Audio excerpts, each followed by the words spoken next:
Assalamualaikum warahmatullahi wabarakatuh.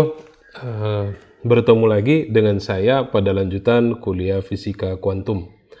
Pada kesempatan kali ini, kita akan melanjutkan kasus-kasus yang sebelumnya telah kita pelajari. Oke, jadi kita review dulu apa yang sudah kita pelajari pada pertemuan sebelumnya. Pada pertemuan sebelumnya, kita telah membahas beberapa fenomena yang membuat fisika klasik tidak bisa menjelaskan fenomena-fenomena tersebut. Fenomena apa saja?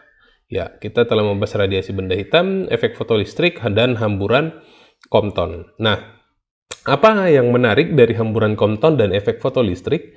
Bahwasanya, masih ingat ya, dari hamburan Compton kita mendapatkan bahwasanya terjadi perbedaan gelombang ketika sinar X kita tumbuhkan pada satu elektron yang sedang diam ya.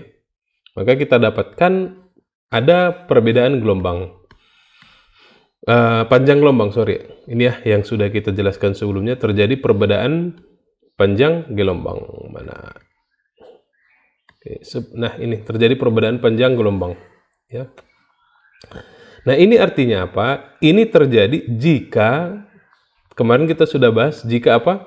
Jika sinar X tersebut berperilaku sebagai partikel, hamburan, ya kan? Karena yang kita bahas pada sebelumnya, bahwasanya ini hanya akan terjadi jika apa? Jika foton itu mempunyai sifat, jika foton itu adalah partikel, atau jika cahaya tersebut merupakan partikel. Nah, dari sini kita konfirmasi sifat partikel dari cahaya, ya. Artinya apa? Cahaya yang kita pandang sebagai suatu gelombang elektromagnetik mempunyai sifat partikel. Oke, bisa ya? Nah, ini adalah dua buah percobaan yang sudah terkonfirmasi baik secara teoritis ataupun secara eksperimen. Ya, jadi ini sudah terbukti secara teoritis. Artinya apa?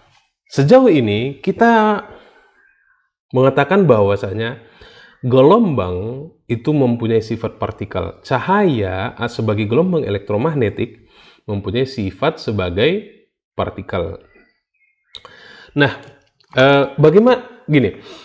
Fisika itu atau di alam ini kita, ya para fisikawan itu sering apa ya? Sering apa namanya? Apa sih istilahnya?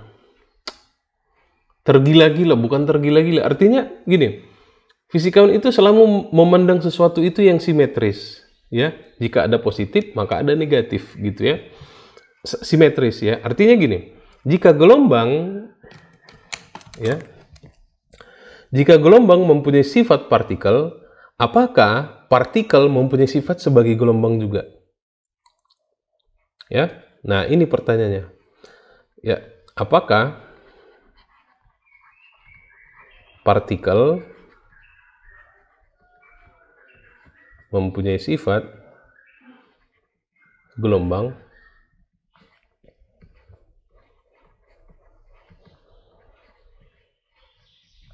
Nah, pertanyaan ini menarik.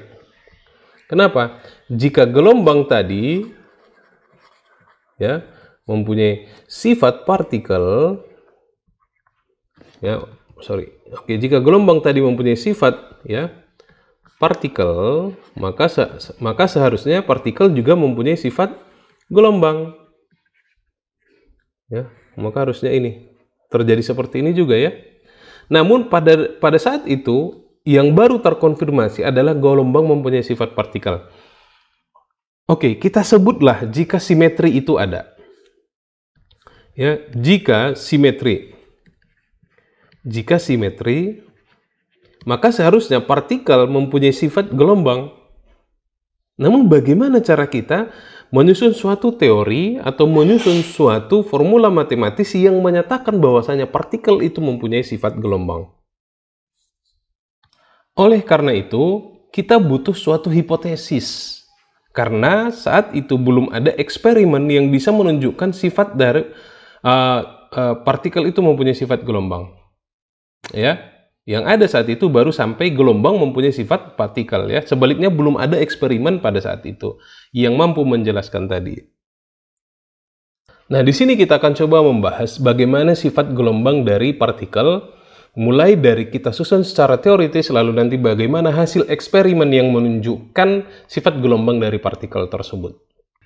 Nah, tadi ya, maka untuk menunjukkan atau untuk memenuhi simetri tadi, artinya simetri antara partikel dan gelombang, maka harus ada sifat gelombang dari partikel. Lalu, bagaimana cara kita membuktikan ataupun mengetahui sifat gelombang dari partikel? Maka yang pertama adalah kita susun hipotesis. Hipotesis. Nah, orang yang pertama kali menyusun hipotesis bahwasanya, hipotesis ya, hipotesis, jadi belum teori, ya. Jadi ini masih belum postulat juga, masih sebatas hipotesis. Oke? Jadi bisa dibedakan antara hipotesis dengan postulat. Kalau postulat begini, kita punya suatu hasil eksperimen. Contoh, ya, seperti radiasi benda hitam, kita punya suatu hasil eksperimen dan itu tidak bisa dijelaskan oleh teori atau hukum manapun. Nah, untuk menjelaskan hasil eksperimen ini, maka saya memberikan postulat, gitu ya. Saya memberikan postulat begini dan begitu. Ya, kalau mau tahu lebih lanjut lagi, coba diulang postulat Planck. Nah, kalau hipotesis itu kita tidak ada hasil eksperimen. Tidak ada hasil eksperimen. Kita hanya mengatakan kalau seandainya tadi ada simetri gelombang partikel, maka partikel seharusnya mempunyai sifat gelombang. Maka agar partikel mempunyai sifat gelombang, maka saya menduga atau saya memberikan hipotesis bahwasanya seperti ini dan seperti itu. Jadi bisa dibedakan antara postulat dan hipotesis. Postulat itu untuk menjelaskan hasil eksperimen yang tidak bisa di-cover oleh teori apapun. Sedangkan hipotesis adalah dugaan juga, postulat juga tadi dugaan ya. Hanya saja kalau hipotesis tadi dugaan dari perkiraan-perkiraan kita tadi ya. Jadi bisa dibedakan antara hipotesis dengan postulat ya. Nah, hipotesis de Broglie. Dialah yang pertama kali, atau de Broglie ya, orang Prancis, hipotesis de Broglie.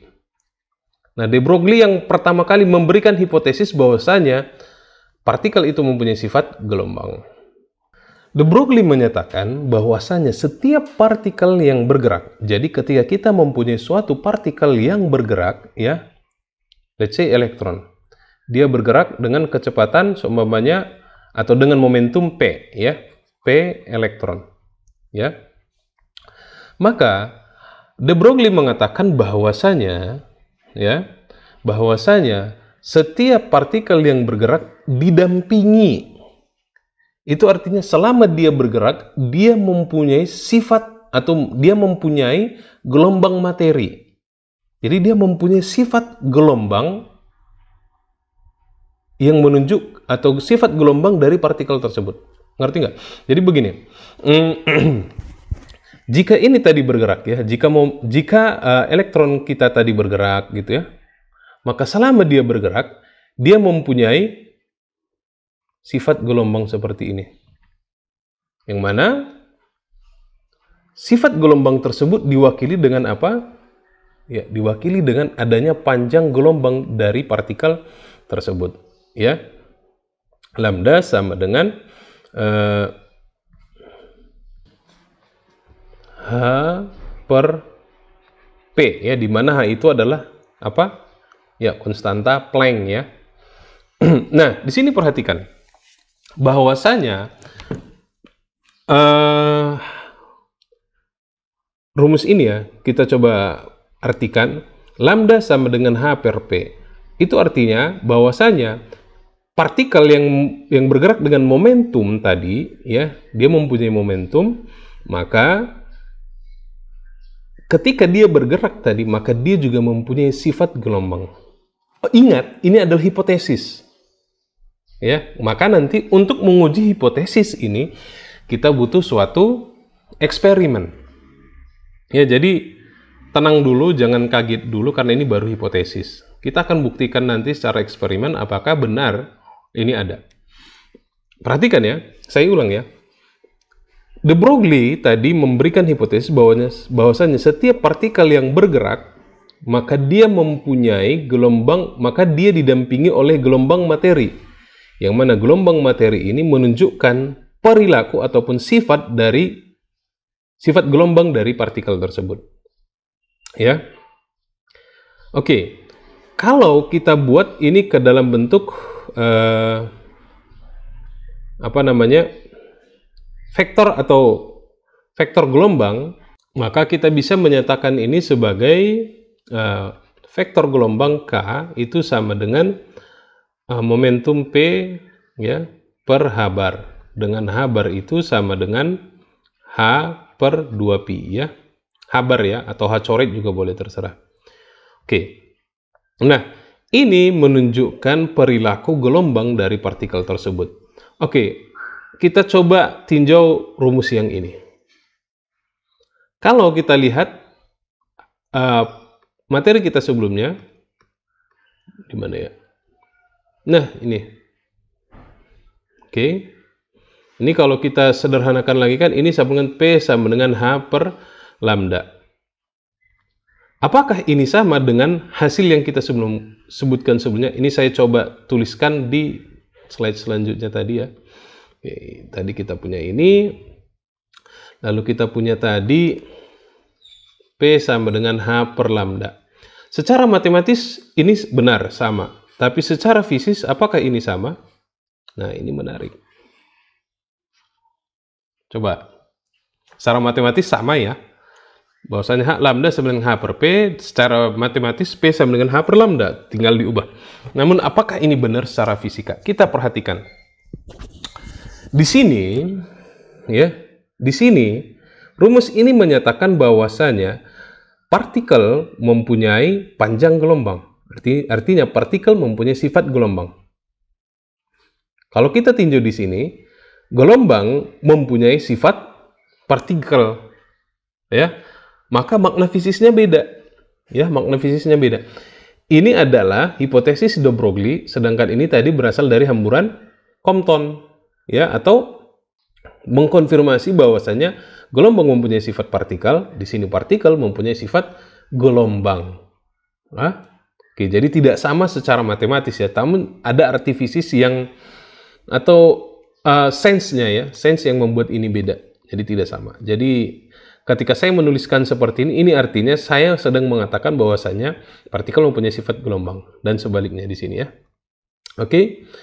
Lalu jika de Broglie menyusun hipotesis seperti ini, apakah akan ada orang yang menguji hipotesis tersebut? Jadi begini, ketika de Broglie ini adalah disertasi dari de Broglie pada saat itu, di mana dia hipotesis de Broglie ini merupakan disertasinya ya. Dan pada saat itu para penguji dan bahkan Einstein sekalipun menerima hipotesis ini. Lalu, bagaimana dengan konfirmasi dari hipotesis